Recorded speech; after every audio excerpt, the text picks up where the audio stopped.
Lower energy costs help consumers and businesses, but today we learned that a key indicator of manufacturing in the Midwest slumped to its lowest level since 2009.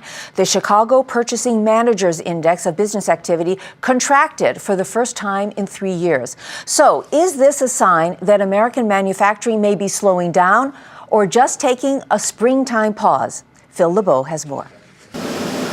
American manufacturing is at a crossroads. After adding 500,000 jobs over the last 2 years, hiring has plateaued, and a new report shows small manufacturers are pulling back. What we see is there's this slowdown in small business manufacturing in America, and actually the trend actually went negative last quarter.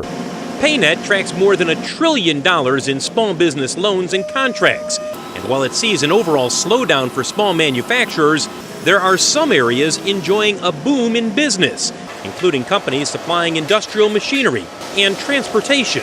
I'm optimistic because these businesses have figured out a way to reinvent themselves and become relevant, stay relevant. So where are manufacturers adding jobs across America? Well, here in the Midwest, there's been a renaissance in industrial machinery, and there's strength in tech firms on both coasts. But the big boom is in the Deep South with transportation companies. This week, General Electric opened 2 plants in Mississippi and Alabama to supply components for aircraft engines. Ultimately, those plants will hire 550 workers.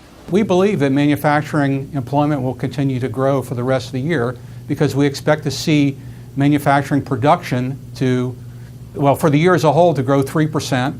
Building jobs at a time when American manufacturers are looking for their next leg of growth. Phil LeBeau, Nightly Business Report, Chicago.